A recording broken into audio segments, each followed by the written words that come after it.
ମୁଁ ଆଜି ନେଇ ଆସିଛି ଆପଣମାନଙ୍କ ପାଇଁ ଆମ ଓଡ଼ିଆଙ୍କ ପ୍ରିୟ ଡାଲମା, ସେ ବି ପୁଣି ଦେଶୀ ଷ୍ଟାଇଲରେ, ପୁରା ପରଫେକ୍ଟ ବାଡ଼ିଆ ଡାଲମା। ଯେହେତୁ ଏବେ ଶ୍ରାବଣ ମାସ ଚାଲିଛି ତ ନିହାତି ସୋମବାର ଦିନ ୟାକୁ ଟ୍ରାଏ କରନ୍ତୁ। ତ hello everyone, welcome to my YouTube channel Swarnaja kitchen.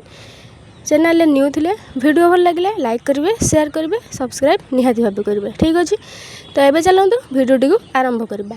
ତ ଡାଲମା ପାଇଁ ମୁଁ ଏଠି ନେଇଛି କିଛି ବାଇଗଣ, ଜହ୍ନି, ଆପଣଙ୍କ ପାଖରେ ଯେମିତି ବି ଯେତିକି ଭେଜିଟେବୁଲ୍ ଥିବ ଆପଣ ସବୁତକ ନେଇଯିବେ। ନେଇ ସାରିଲା ପରେ ତାକୁ ଭଲ ଭାବରେ ଏମିତି ଟିକେ ବଡ଼ ବଡ଼ ସ୍ଲାଇସ୍ କରି କାଟି ନେବେ। ଆଉ ସେଥିରେ ଗୋଟେ ଟମାଟୋ ମଧ୍ୟ ନେବେ, ଯାହାକୁ ପରିବାରେ ଆମେ ସିଝେଇବା। ଏହି ଡାଲମାଟି ଯେତେ ଟେଷ୍ଟି ସେତେ ସ୍ୱାସ୍ଥ୍ୟ ପାଇଁ ହେଲ୍ଦି ମଧ୍ୟ।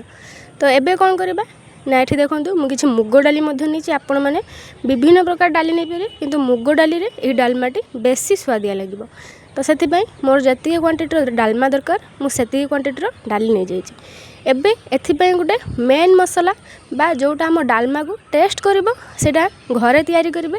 କ'ଣ କରିବେ ନା, କିଛି ନାହିଁ, କେବଳ ଜିରା ଆଉ ଶୁଖିଲା ଲଙ୍କାକୁ ଭଲ ଭାବରେ ପୁରା କାଢ଼ା କରି ଭାଜି ନେବେ, ଯେମିତି ପୁରା ଲଙ୍କାରୁ ଓ ଜିରାର ବାସ୍ନା ଭଲସେ ଆସିବ।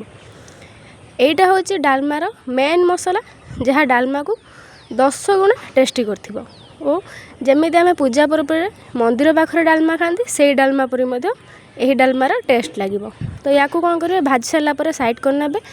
ତାପରେ ସେଇ କଡ଼େଇରେ ଆଉ କିଛି ରିଫାଇନ୍ ତେଲ ନେଇଯିବେ। ସେଥିରେ ଦେବେ କି ଯେଉଁ ମୁଗ ଡାଲି ଆମେ ରଖିଛୁ ତାକୁ ଭଲ ଭାବରେ ଧୋଇ ନେବେ। ଧୋଇ ସାରିଲା ପରେ ତାକୁ ସେହି ତେଲ ଗରମ ହେଲା ପରେ ଦେଇ ଭଲ ଭାବରେ ତାକୁ ଭାଜି ନେବେ।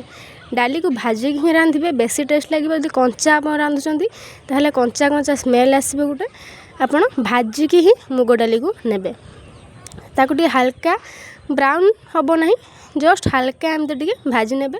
ଭାଜି ସାରିଲା ପରେ ଆମେ ଯେଉଁ କାଟିକି ପରିବା ଗୁଡ଼ିକ ରଖିଥିଲେ ସେଥିରେ ଆମେ ଆଡ଼୍ କରିନେବା। କରି ପରିବା ସହ ଡାଲିକି ମଧ୍ୟ ଭଲ ଭାବରେ ଆଉ ଥରେ ମିକ୍ସ କରି ଭାଜିବା, ଯେମିତି ଡାଲି ଓ ପରିବା ଭଲ ଭାବରେ ମିକ୍ସ ହୋଇପାରିବ। ଏଇଟା ମୁଁ ବିନା ପିଆଜ ରସୁଣ ବାଗଉଛି, ଯେହେତୁ ଏବେ ଶ୍ରାବଣ ମାସ ଚାଲିଛି। ଆପଣ ନିହାତି ଭାବେ ସୋମବାର ଦିନ ଏହି ଡାଲମାକୁ ତିଆରି କରି ଖାଇବେ ଓ ମଧ୍ୟ କମେଣ୍ଟ ମାଧ୍ୟମରେ ଜଣାଇବେ ଡାଲମାଟି ଆପଣଙ୍କୁ କେମିତି ଲାଗିଲା। ତ ଏଠି ଡାଲମାକୁ ଭଲ ଭାବରେ ପରିବା ଓ ଡାଲିକୁ ଭାଜି ସାରିଲା ପରେ ସେଥିରେ ଆବଶ୍ୟକ ଅନୁସାରେ ହଳଦୀ ଆଉ ଲୁଣ ଦେବା। ତାପରେ କିଛି ପାଣି ଦେଇ ତାକୁ ଆଉ ଥରେ ଚାମଚ ସାହାଯ୍ୟରେ ଗୋଳେଇ ନେବା। ତାପରେ ତାକୁ ଆମେ କଭର୍ କରିଦେବା ପ୍ରାୟତଃ ଅଧଘଣ୍ଟେ ସିଝିବା ପାଇଁ। ନିହାତି 30 ମିନିଟ୍ ସିଝିଲା ପରେ ପରିବା ଆମର ପରଫେକ୍ଟଲି ସିଝିପାରିବ। ଡାଲମା ପାଇଁ ଆମର ଯେତିକି କ୍ୱାଲିଟିର ପରିବା ଦରକାର ସେତିକି ସିଝିଯିବ। ତ କଭର୍ କରିସାରିଲା ପରେ ଆମେ ଯେଉଁ ମସଲା ରଖିଥିଲେ, ଯେମିତିକି ଜିରା ଆଉ ଶୁଖିଲା ଲଙ୍କା ଭାଜି ରଖିଲେ, ତାକୁ ଆଉ ଗୋଟେ ସାଇଡ଼୍କୁ ନେଇ ଭଲ ଭାବରେ ଗୁଣ୍ଡ କରିନେବା। ଏପଟେ ଦେଖନ୍ତୁ ପ୍ରାୟତଃ ଅଧଘଣ୍ଟେ ପରେ ଡାଲି ଓ ପରିବା ଆମର ଭଲ ଭାବରେ ସିଝି ଯାଇଛି। ଏଠି ମୋ ପାଖରେ ଆଉ 2ଟି ନାଡ଼ି ଥିଲା, ମୁଁ ଦେଖିବା ପାଇଁ ଭୁଲି ଯାଇଛି। ସେଇ ନାଡ଼ିକି ବି ଆପଣ ଦେଇପାରିବେ। ଯେଉଁ ଟମାଟୋ ଆମେ ଗୋଟା ପକାଇଥିଲେ ସେଇଟା ସିଝି ସାରିଛି, ଏବେ ତାକୁ କାଢ଼ିଦେବା। ଏଇଠି ପରିବା ଆମର 90% ଭଳି କୁକ୍ ହୋଇସାରିଛି। ୟାକୁ ଏବେ ଆମେ ଆଉ 10 ମିନିଟ୍ ଛାଡ଼ିବା ଟିକେ ଭଲ ଭାବରେ ସିଝିବା ପାଇଁ, ନହେଲେ ଗୋଟା ଗୋଟା ପରିବା ରହିଲେ ଏତେ ଟେଷ୍ଟି ଲାଗିବନି ଖାଇବାକୁ ଓ ଡାଲମା ମଧ୍ୟ ବହଳିଆ ହେବ ନାହିଁ। ତ ଟିକେ ଗୋଳେଇ ସାରିଲା ପରେ ଆମେ ଆଉ 10 ମିନିଟ୍ ପାଇଁ ତାକୁ କଭର୍ରେ ଛାଡ଼ିଦେବା। ତାପରେ ଏଠି ପ୍ରାୟତଃ ଦେଖନ୍ତୁ ଅଧଘଣ୍ଟେ ପରେ ଆମର ଡାଲମା ପୁରାପୁରି ସିଝି ସାରିଛି, ଯେତିକି ଆମର ଡାଲମା ପାଇଁ ଦରକାର। ଏଇଠି ଦେଖିପାରୁଥିବେ ମୁଁ ଚାମଚ ମାରି ଦେଖୁଛି, ସବୁତକ ପରିବା ଆମର ଭଲ ଭାବରେ ସିଝି ସାରିଛି। ୟାକୁ ଏବେ ଆମେ ସାଇଡ଼୍ କରିନେବା। ଯଦି ଆପଣ ସେହି କଡ଼େଇରେ ତରକାରୀ ବଘାରିବେ ତାହେଲେ କଡ଼େଇକୁ ଭଲ ଭାବରେ ଟିକେ ଧୋଇ ନେବେ, ଯାହାଦ୍ୱାରା ମସଲା ଯେମିତି ତଳେ ଲାଗି ନଯିବ। ତ ଏଇଠି ଡାଲମାକୁ ସାଇଡ଼୍ କଲା ପରେ କଡ଼େଇ ଧୋଇ ସାରିଲା ପରେ ସେଥିରେ ମୁଁ ଘିଅ ଛୁଙ୍କ ଦେଉଛି। ଆପଣମାନେ ରିଫାଇନ୍ ତେଲ ମଧ୍ୟ ଦେଇପାରିବେ, କିନ୍ତୁ ଘିଅ ଛୁଙ୍କ ଦେଲେ ବେଶୀ ଟେଷ୍ଟ ଲାଗିଥାଏ, ପୁରା ମନ୍ଦିର ଡାଲମା ପରି ବାସ୍ନା ଆସିଥାଏ। ତ ଘିଅ ଆମର ଗରମ ହେଲା ପରେ ସେଥିରେ 5 ଫୁଟଣ, ଶୁଖିଲା ଲଙ୍କା ଓ ତେଜପତ୍ର ଦେଇଛି।